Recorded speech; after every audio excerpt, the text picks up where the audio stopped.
Hello everyone, how are you? Myself Chitranjan Kumar. Today I am going to discuss again in your favorite chapter area of parallelogram and triangles. Before it we have done 4 part. Okay, इससे पहले हम लोगों ने 4 part complete कर लिया है. आज इसका 5th पार्ट होने वाला है. एक्सरसाइज हम लोग आज करेंगे. तो एक्सरसाइज में आपका कुछ क्वेश्चंस प्रीवियस लेक्चर में हुआ था. आज आपका ये फर्स्ट जो क्वेश्चन है इससे शुरू करते हैं. In figure compute the area of quadrilateral ABCD. ये बहुत सिंपल क्वेश्चन है बट यहाँ पे थोड़ा सा आपको ध्यान देना है. देखिए यहाँ पे ये 90 डिग्री है, ठीक है.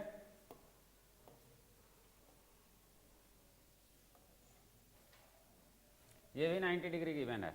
ओके, तो 90 डिग्री आपका गिवन है. तो उस तरीके से यहाँ पे इसका एरिया कैसे फाइंड होगा. तो सबसे पहले पाइथागोरस थ्योरम इसमें यूज किया जाएगा. क्यों? क्योंकि आपको 3 डायमेंशन पता है, 3 साइड्स पता है और इसमें आपको ये पता नहीं है बेस और इसका हाइपोटेनियस नहीं पता है. तो सबसे पहले ये परपेंडिकुलर है तो ये बेस है, ये हाइपोटेनियस है. ये परपेंडिकुलर है तो ये बेस है, ये हाइपोटेनियस है, ये परपेंडिकुलर हो गया. क्लियर है? तो उस हिसाब से आपको ये क्या करना है, या तो इसका यूज कर लो, इसका पहले यूज करके इसका परपेंडिकुलर फाइंड करोगे और उसके बाद जब परपेंडिकुलर इसका हो जाएगा तो ये इस ट्रायंगल का क्या होगा, हाइपोटेनियस हो जाएगा. तो उससे आप बेस निकाल लोगे. क्लियर है? तो दोनों का बेस तो इसमें निकालना जरूरी है. तो या तो इसके लिए इसका एरिया तो निकल जाएगा लेकिन परपेंडिकुलर और base 1/2 into perpendicular into base होता है. इसका एरिया 1/2 इंटू परपेंडिकुलर, दोनों का अलग अलग आप निकाल के कर सकते हो. तो वही करना है.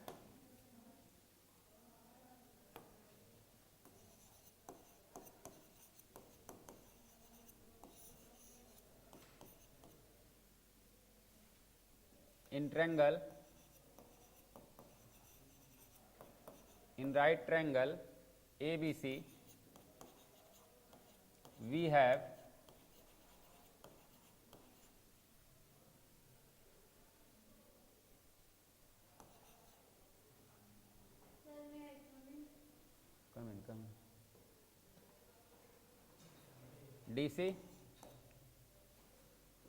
DC square equal to BC square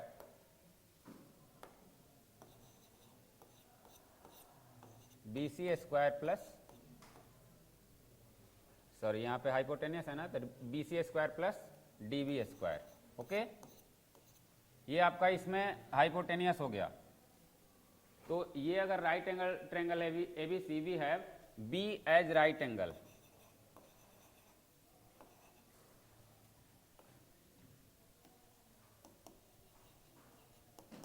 then इसको आप तब ये करोगे, अगर ये राइट एंगल है तो ये हाइपोटेनियस हुआ. ये दोनों Pythagoras by Pythagoras theorem.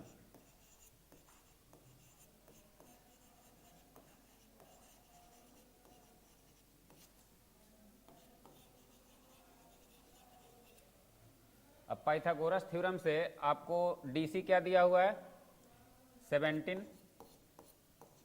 BC क्या है, 8 है, प्लस DB स्क्वायर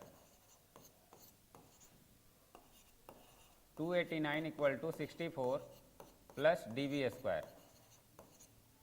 तो DB स्क्वायर इक्वल टू क्या हो जाएगा, 289 minus 64, it means 225. DB square equal to DB square नहीं, DB सिर्फ ले लो, स्क्वायर रूट इधर हो जाएगा. 225 इट मीन्स 15 सेंटीमीटर. अब ये आपको 15 सेंटीमीटर हो गया. तो अब आपको ये फाइंड करना होगा. अगेन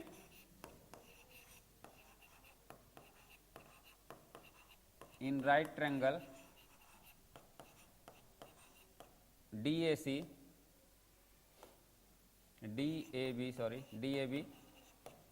we have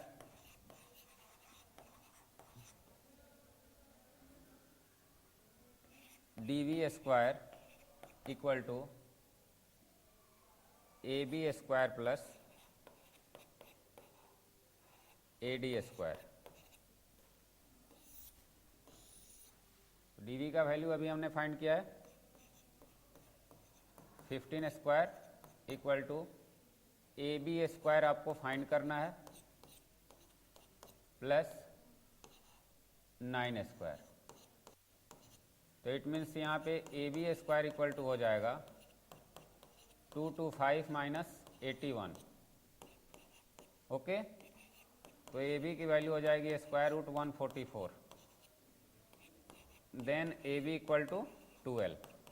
ओके, तो अब दो ट्रायंगल का आपको बेस और परपेंडिकुलर पता चल गया। यहाँ इसको दो ट्रायंगल में डिवाइड कर दिया गया। तो अब ये पूरे का एरिया आपको क्या होगा, area of quadrilateral ABCD equal to area of triangle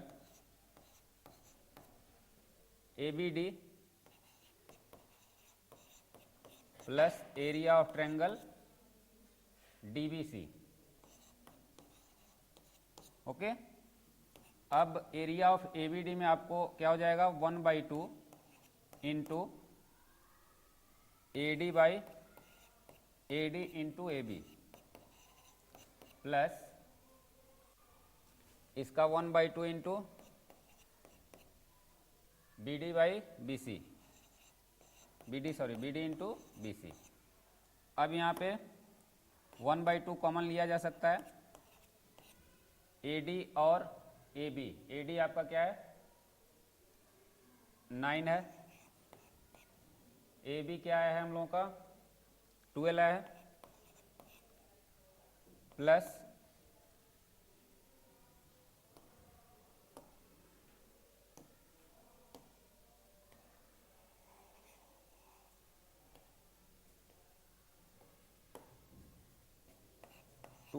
plus आपको ये 15 है, 15 इंटू 8, 1/2 इंटू 108 प्लस 120।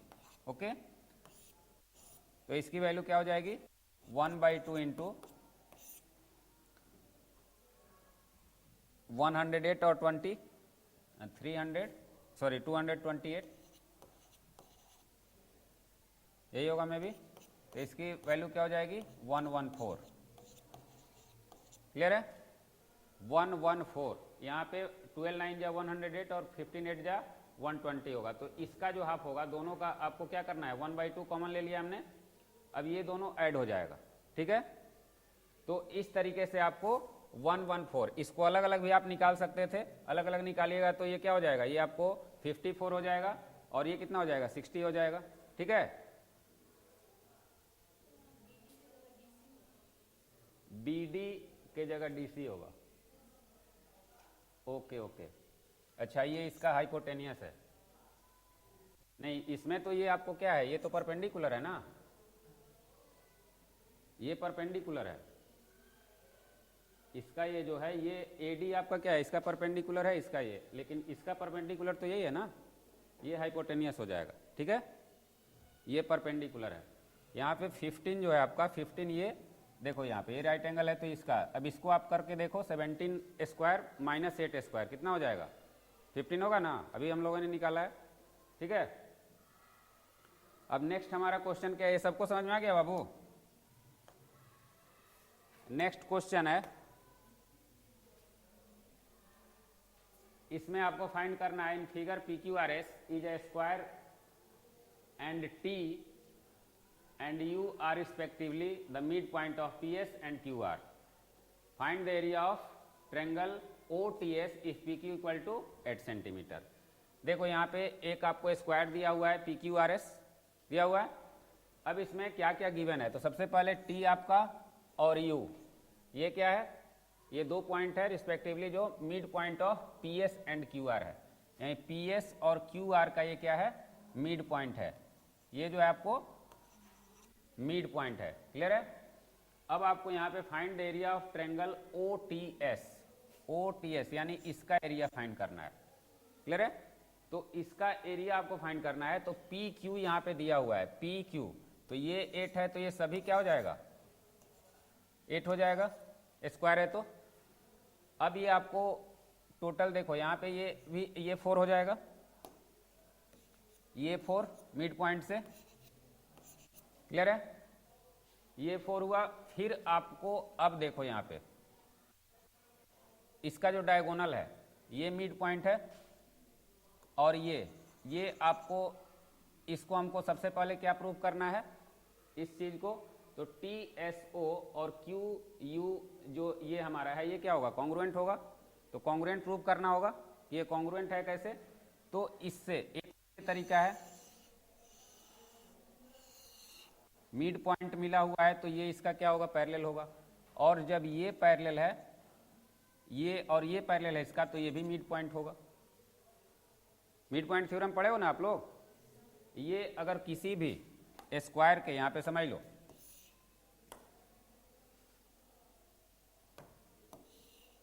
अगर किसी भी स्क्वायर का,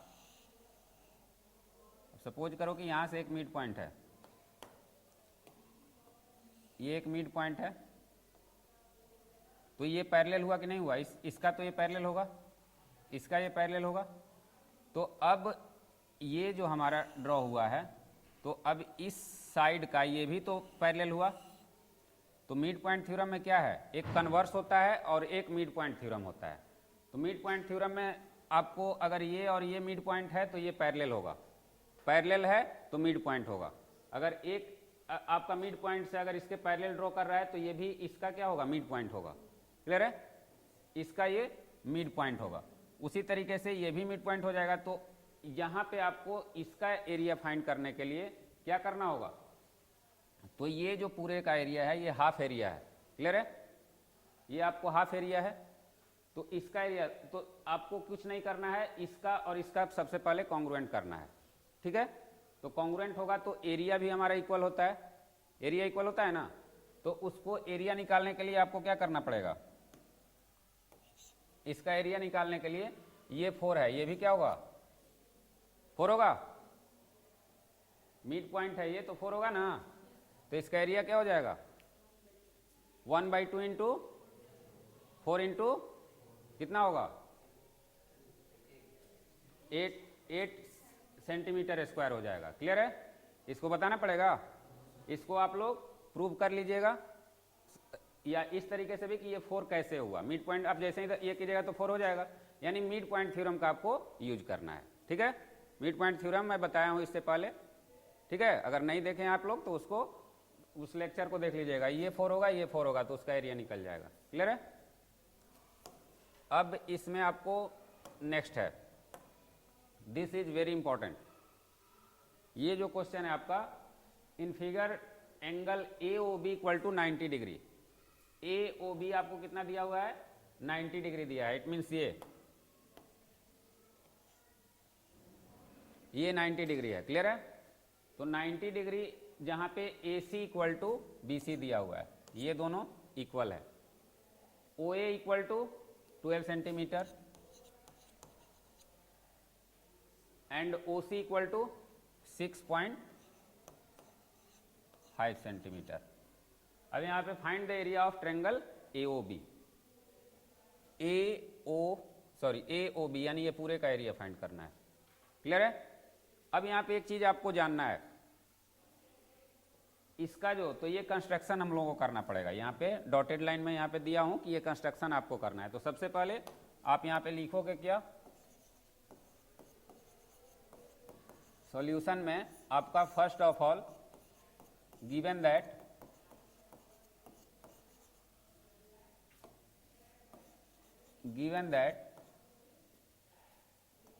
इन right triangle ABC AOC AOB है ना, AOB वी हैव, अब देखो ये जो C एक आपको पॉइंट दिया हुआ है, ठीक है। तो इसमें जो जो गिवन है वो लिख लो। We have C as a mid point of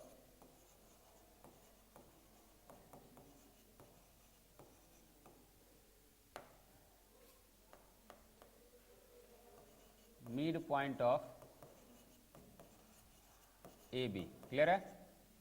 तभी तो ये AC इक्वल टू BC हो रहा है। Then AC equal to BC, और इसका वैल्यू OA का वैल्यू दिया हुआ है, ठीक है, and OA equal to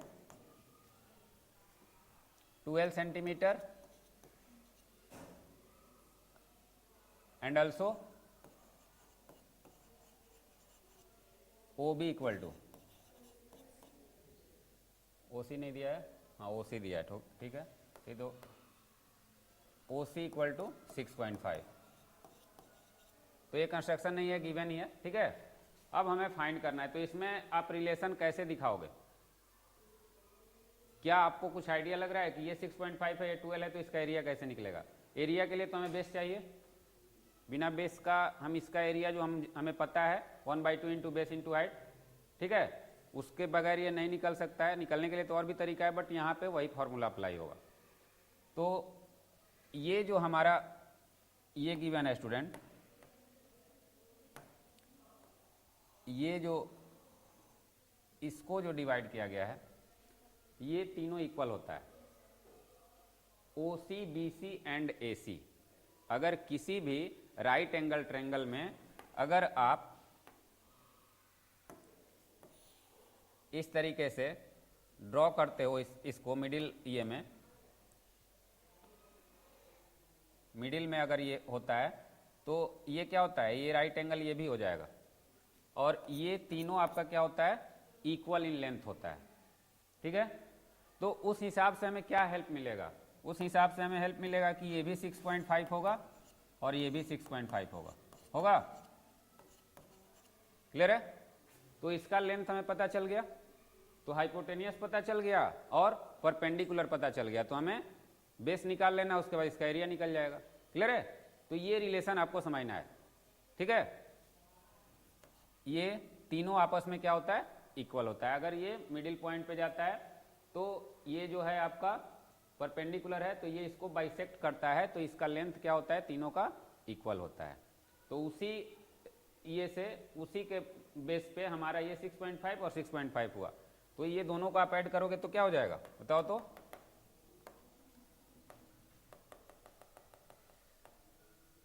don't worry, इसे अलग कर लेते हैं।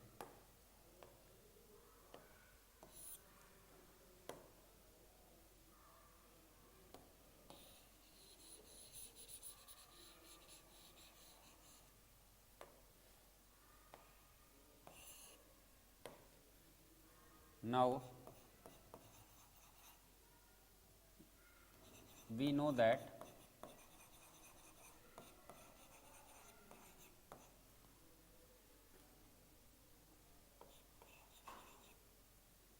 the bisector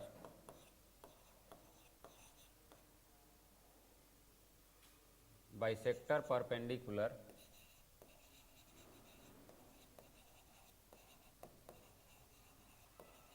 of hypotenuse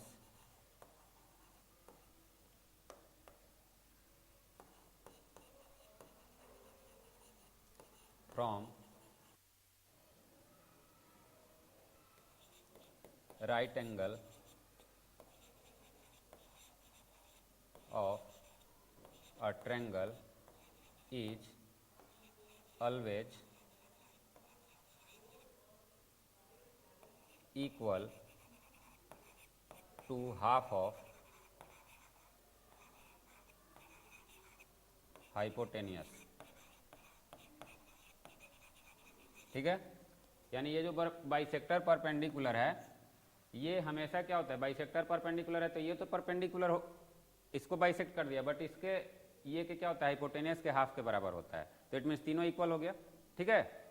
ये बाइसेक्टर परपेंडिकुलर है, यानी इसको और इसको ये क्या कर रहा है, डिवाइड कर रहा है, तो ये जो लेंथ होता है ये इसके बराबर यानी इसके हाफ के बराबर होता है, तो हाफ के बराबर होता है, इसका मतलब ये तीनों लेंथ इक्वल हुआ, ठीक है। तो उस बिहाफ पे आप क्या करोगे, then AB equal to AC plus BC, तो इसे आप 6.5 प्लस 6.5 इट मीन्स 13 सेंटीमीटर, ठीक है। और आपका ये गिवन ही है AO, then DO equal to square root 13 square minus 12 square, it means 169 minus 144, it means 5 centimetre. अब area of triangle ABC AOB 1/2 into OB into AO 1/2 into 5 into 12, it means 30 centimetre square. Clear है? तो इस तरीके से ये बनेगा। अब देखो बाबू, आपका क्लास जैसे जैसे इंक्रीज करोगे तो आपको एक क्वेश्चन में 2-3 तरह के थ्योरम यूज होंगे। आप जब लोअर क्लास में थे तो वहाँ पे क्या होता था, वहाँ पे आपको सिंपल क्वेश्चन मिलते थे। जैसे जैसे आपका क्लास इंक्रीज होगा वैसे वैसे आपके पास कंसेप्ट बेस्ड क्वेश्चन आएगा। ठीक है? वो सब आपको क्या होगा, अप्लाई बेस्ड क्वेश्चन होगा। अब यहाँ पे 2-3 तरह का आपको यहाँ पे फॉर्मूला यूज करना है तो इसको आपको वही फाइंड करना है। आपको एरिया ट्रेंगल का ही है तो सबको पता है कि 1/2 इंटू बेस, लेकिन ये आपको फाइंड कैसे होगा, यहाँ पे कुछ टर्म कंडीशन दिया हुआ है। तो इन सब चीज़ों पे ध्यान देना है। ठीक है? तो थोड़ा सा ब्रॉड माइंडेड आपको होना पड़ेगा, तब ये समझ में आएगा। Okay, now the next one. In figure ABCD is a trapezium in which AB equal to 7 centimetre, AD equal to BC equal to 5 centimetre. यहाँ पे फिगर गिवन है, DC equal to x centimetre and distance between AB and DC is 4 centimeter. Find the value of x and area of trapezium ABCD. अब देखिए यहाँ पे ये 7 centimetre दिया हुआ है, ये आपको 7 सेंटीमीटर दिया हुआ है। क्लियर है? और ये क्या है, ये परपेंडिकुलर है, दोनों परपेंडिकुलर है। अगर परपेंडिकुलर यहाँ पे सपोज करो कि ये आपको एक ट्रायंगल है और एक ये ट्रायंगल है। क्लियर है? ये दोनों ट्रायंगल है। अब अगर इसको आप यहाँ पे क्या क्या गिवन है, ABCD which AB equal to 7 centimetre, ये 7 है। AD और BC, AD और BC आपका क्या है, इक्वल है। AD और BC इक्वल है। और DC का जो वैल्यू है, and DC is 4 centimetre. Distance between, sorry, इसका डिस्टेंस जो है, तो डिस्टेंस क्या होता है, हमेशा दो पैरेलल का डिस्टेंस क्या होता है, परपेंडिकुलर होता है। क्लियर है? अगर दो पैरेलल है यहाँ पे, अगर ट्रेपेजियम है तो इसका डिस्टेंस कैसे निकालोगे, डिस्टेंस मतलब शॉर्टेस्ट को ही डिस्टेंस बोला जाता है। अब ये डिस्टेंस आपका नहीं हुआ, ये डिस्टेंस हो सकता है, कोई डिस्टेंस नहीं होगा, सबसे छोटा जो लाइन है, जो सबसे छोटा वही डिस्टेंस होता है। तो इट मीन्स ये क्या हो गया, परपेंडिकुलर हो गया। ठीक है? ये आपका क्या हुआ, परपेंडिकुलर हो गया। क्लियर है? तो अब अगर आपका ये परपेंडिकुलर हो गया तो आप अब इसे कैसे फाइंड कर सकते हो, इसका जो एरिया होगा स्टूडेंट, तो ये आपको 4 है, ये 5 है, तो ये कितना हो जाएगा, अगर तो ये 3 हो जाएगा, ये 3 हो जाएगा। तो इसका सेम वही यहाँ भी होगा, हो जाएगा। किसी को कोई डाउट? पाइथागोरस थ्योरम से होगा ना, 5 square minus 4 square equal to, ये हो जाएगा आपको 9 होता है स्क्वायर रूट में, तो 3 हो जाएगा। अब देखो तो ये क्या रह गया, ये एक रेक्टेंगल रह गया, तो रेक्टेंगल का एरिया निकालोगे और ये दोनों को ऐड कर लोगे तो आपका टोटल एरिया फाइंड हो जाएगा। क्लियर है? ये दोनों ट्रायंगल का एरिया निकालोगे और ये क्या बन गया, रेक्टेंगल। आपको ये 7 है, ये 4 है। क्लियर है? तो ये तीनों को आप ऐड कर दोगे तो आपका एरिया ऑफ ट्रेपेजियम हो जाएगा। क्लियर है? तो इसी को फाइंड करना है। इसको लिखना कैसे है,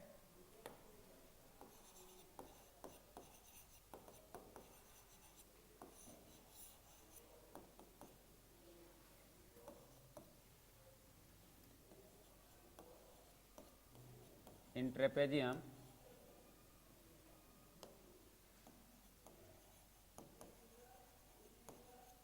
ABCD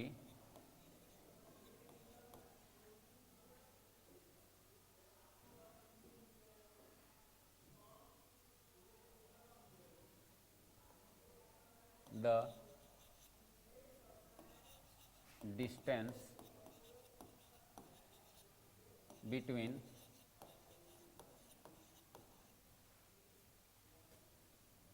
two parallel ट्रेपेजियम है तो देखने से ही लग रहा है कि कौन सा पैरेलल है, ठीक है। Two parallel A B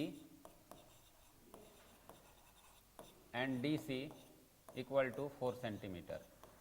it means A L perpendicular DC and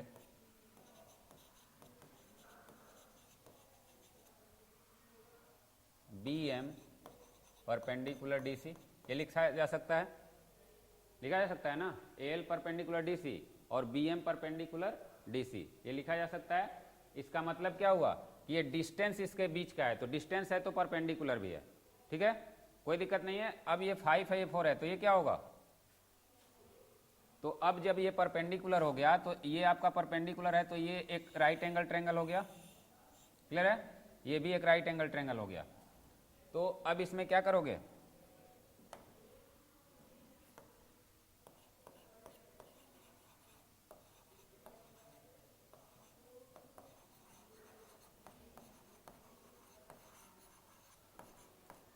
triangle ALD we have AD square minus, या इक्वल लिख लो, AD square equal to AL square plus DL square. तो AD का वैल्यू क्या है, 5 square 4 square plus DL square, clear है। अब student यहाँ पे जो है ये आपको ये 3 हो रहा है, ये 3 हो रहा है, ठीक है, तो 3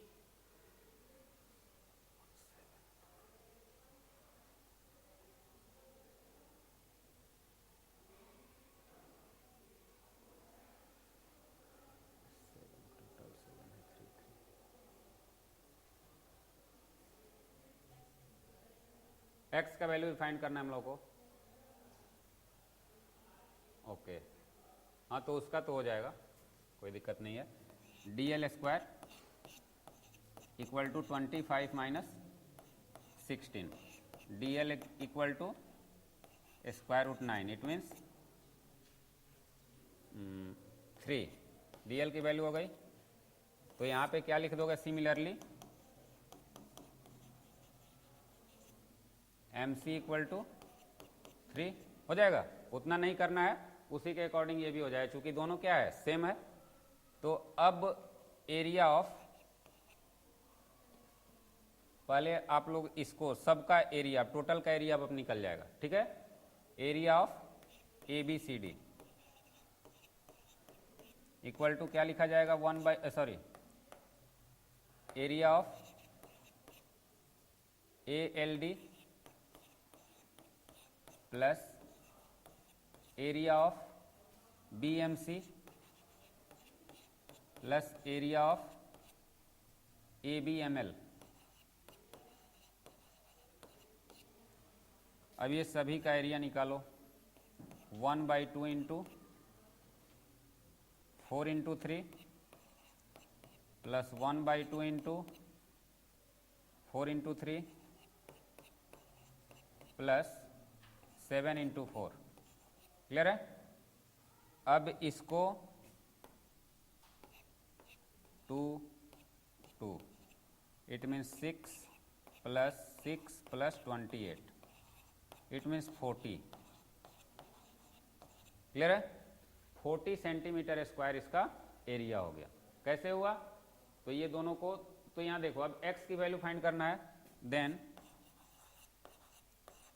x बराबर DL plus MC plus LM। तो DL और ये 3 3 होंगे, और ये एक रेक्टेंगल हो गया है, तो ये पैरेललोग्राम हो गया, तो ये 7 हो जाएगा, तो 13 सेंटीमीटर हो जाएगा, क्लियर है। तो ये दोनों आंसर हो जाएगा। तो इस तरीके से इसको हमें सॉल्व करना है, ओके। अब स्टूडेंट्स हम लोगों को नेक्स्ट कुछ क्वेश्चंस हैं, इसको मैं आपको एक्सप्लेन कर दे रहा हूँ, इसको आपको होमवर्क में करना है, ठीक है। In figure OCDE is a rectangle, यहाँ पे एक रेक्टेंगल गिवन है, क्लियर है, OCDE। Inscribe in a quadrant, quadrant आपको समझ में आता है, क्वाड्रेंट किसको बोलते हैं, तो 1/4 ऑफ सर्कल, क्लियर है, 1/4 ऑफ सर्कल क्वाड्रेंट कहलाता है। रेडियस जिसका 10 सेंटीमीटर है, इट मीन्स जो ये रेडियस है, ये जो रेडियस है आपका कितना है, 10 सेंटीमीटर है। If OE equal to, OE का वैल्यू दिया हुआ है, इट मीन्स ये दिया हुआ है 2√5, क्लियर है। Find the area of the rectangle, अब रेक्टेंगल का एरिया निकालना है, तो रेक्टेंगल का एरिया कैसे निकलेगा, तो ये 10 है आपका, ये 10 होगा, रेडियस जब ये, सॉरी ये जो आपका है रेडियस है, तो यहां तक आ रहा है, तो इससे में मतलब नहीं है। अब ये डायगोनल से, तो डायगोनल इसका क्या है, हमारा प्रत्येक जो एंगल होता है 90 डिग्री का होता है, तो देखो यहाँ पे क्या हो गया, ये राइट एंगल ट्रायंगल हो गया, तो ये हाइपोटेनियस, ये बेस, परपेंडिकुलर निकाल के एक का एरिया निकालोगे, उसको 2 से मल्टीप्लाई कर दोगे, क्लियर है। पैरेललोग्राम का जो डायगोनल होता है वो बाइसेक्ट करता है, कल मैं बताया था कि जो पैरेललोग्राम का डायगोनल होता है वो उसके एरिया को क्या करता है, 2 इक्वल पार्ट में डिवाइड करता है, तो एक का निकालोगे और उसके बाद 2 से मल्टीप्लाई कर दोगे, ठीक है। या सिमिलरली इसको भी बोलो कि उसका भी एरिया यही होगा, दोनों को ऐड कर दोगे, क्लियर है। तो ये अगर फिगर आपको समझ में आ गया तो इस सब क्वेश्चन में कुछ नहीं रखा हुआ है, फिगर मेन समझना जरूरी है, ठीक है। तो फिगर को अच्छे से समझिए लोग, ये हो जाएगा। नेक्स्ट आपका क्वेश्चन है, the figure ABCD is a trapezium in which AB parallel DC, AB parallel DC है तो हमें प्रूव करना है AOD कहाँ पे है, ये और ये इक्वल एरिया, तो इक्वल एरिया के लिए आपको क्या प्रूव करना होगा वो भी मैं हिंट्स दे दे रहा हूं, इसको आपको करना ही है। जैसे ये ट्रायंगल को आपको, इस ट्रायंगल को और इस ट्रायंगल को आपको इक्वल दिखाना होगा, इट मीन्स AOB और ACB, क्लियर है। तो ये कैसे इक्वल होगा, तो मैं जो प्रीवियस लेक्चर में डिस्कस किया था कि अगर दो पैरेललोग्राम सेम बेस और बिटवीन सेम पैरेलल है तो उसका एरिया इक्वल होता है, और अगर एक पैरेललोग्राम और एक ट्रायंगल सेम बेस और बिटवीन सेम पैरेलल है तो उसका एरिया ट्रायंगल का क्या होता है, पैरेललोग्राम का ट्रायंगल का जो होता है हाफ होता है, इट मीन्स पैरेललोग्राम का जितना एरिया है तो ट्रायंगल उसका हाफ होगा। बट दोनों यहाँ पे क्या है, दोनों यहाँ पे ट्रायंगल है तो दोनों का एरिया क्या होगा, इक्वल होगा। इट मीन्स ADB और ACB दोनों का एरिया क्या हो जाएगा, इक्वल हो जाएगा। वहां पे रीजन देना है, जो थ्योरम है वो रीजन दे करके, यहाँ पे आपको सेम बेस कौन सा है, AB है, और सेम पैरेलल क्या है, AB और DC है, तो इट मीन्स ये ADB और ACB इक्वल इन एरिया हो जाएगा। अब उसको क्या करना है, अब इसमें से एक बार दोनों में से, दोनों इक्वल हो गया, दोनों में से इसको बारी बारी से घटा लेना है, सेम चीज को, दोनों के एरिया में से एक बार ADB में से AOB आपको सब्ट्रैक्ट करना है, तो आपको क्या बच जाएगा, ये बच जाएगा। फिर इसमें से आपको ये सब्ट्रैक्ट करना है तो फिर ये बच जाएगा। यानी दो सेम चीज में से अगर सेम चीज को हम सब्ट्रैक्ट करते हैं तो वो सेम बचा रहता है ना, तो वही करना है, ठीक है। तो स्टूडेंट ये आपका है, एक और क्वेश्चन है, इसे कल डिस्कस करेंगे, ठीक है। तो आई होप आपको सब आज समझ में आया होगा। तो for today that's all, have a nice day, thank you.